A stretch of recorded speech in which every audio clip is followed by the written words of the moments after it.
Hello everyone, welcome to our channel once again. Please leave a like on this video and subscribe to our channel for more updates, and also leave a comment to express your thoughts on this. The governorship candidate of the Labour Party in Adamawa State, Umar Mustafa, and his supporters on Thursday declared their support for the presidential candidate of the All Progressive Congress, Bola Tinubu, ditching the party's presidential candidate, Peter Obi.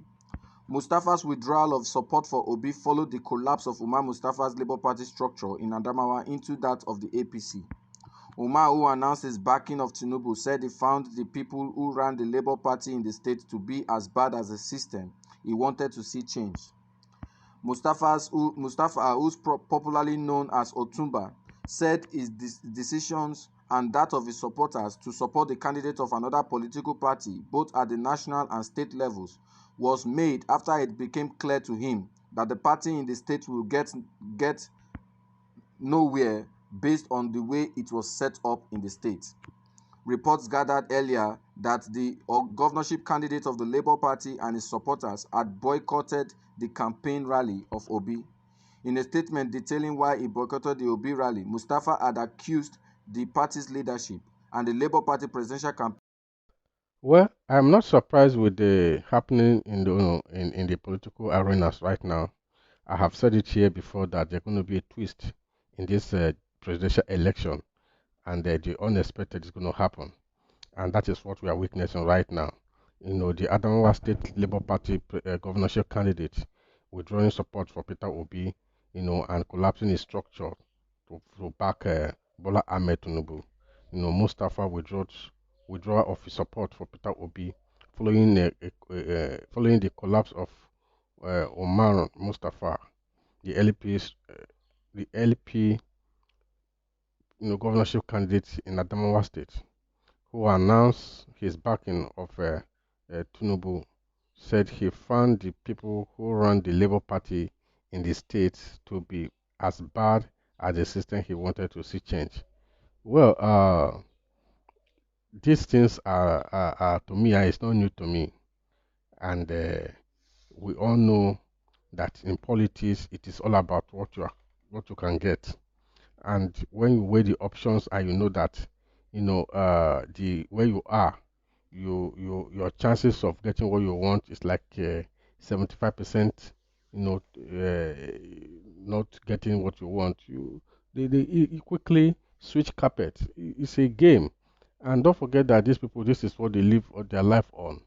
So they want to be where something will always drop in their pocket. And if you are in the opposition where your party is not in government, you are likely to be losing out of so many things. So that is what we see happening over time.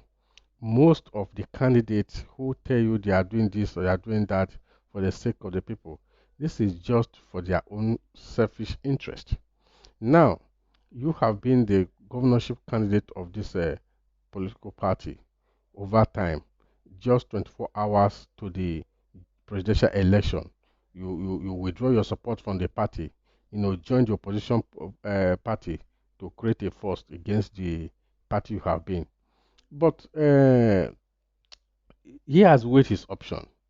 And I want to believe that the reason why he's doing what he's doing is because I've seen that the chances of him becoming the governor of Adamawa State is very slim.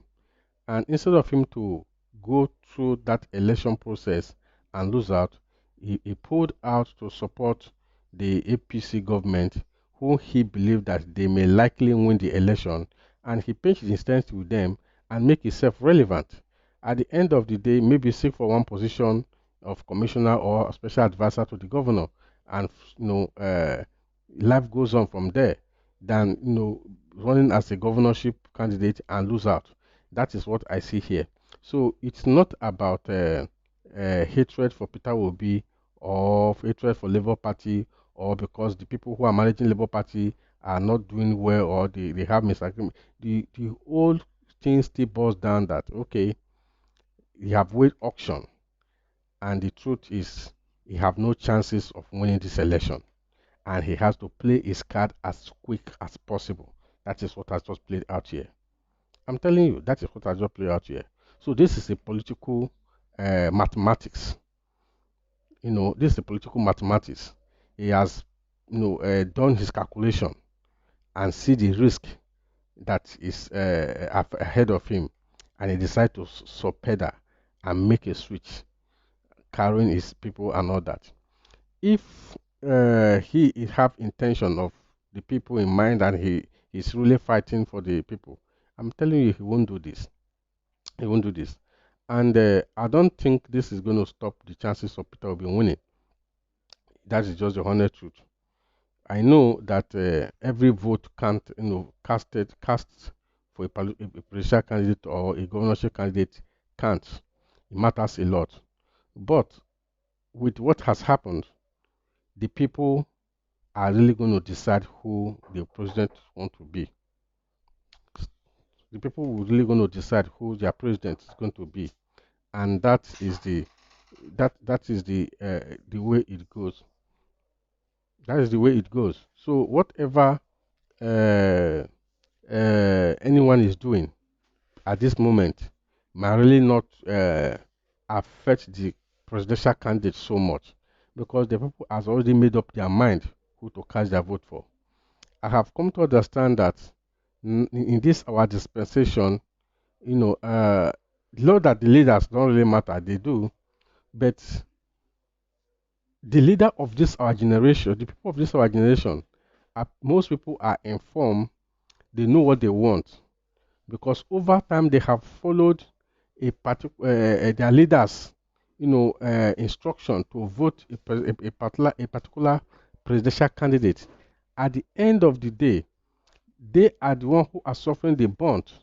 The man who instructs them is somehow, enjoying himself with the leadership that he has put in place, but they who he has asked to are left to bear the brunt. So people are now wiser, not really following the instructions of these leaders, so-called leaders, but now they have the mind of their own.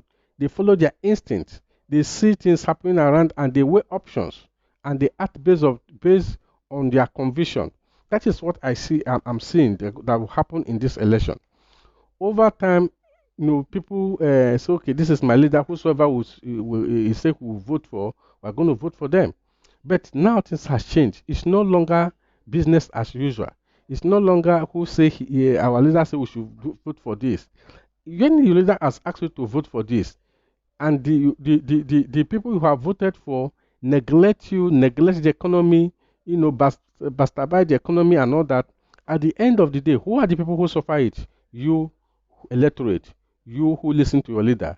Your leader will be eating and marrying with the people in authority. Why you and your household are suffering, the brunt. So people are wiser. They have seen that no, this kind of arrangement will no longer work for us. That is exactly what I see. Well, this is just my take concerning this. I want you to feel free to comment below. Let us know what you think, and also subscribe to our channel for updates on this and more. Thank you.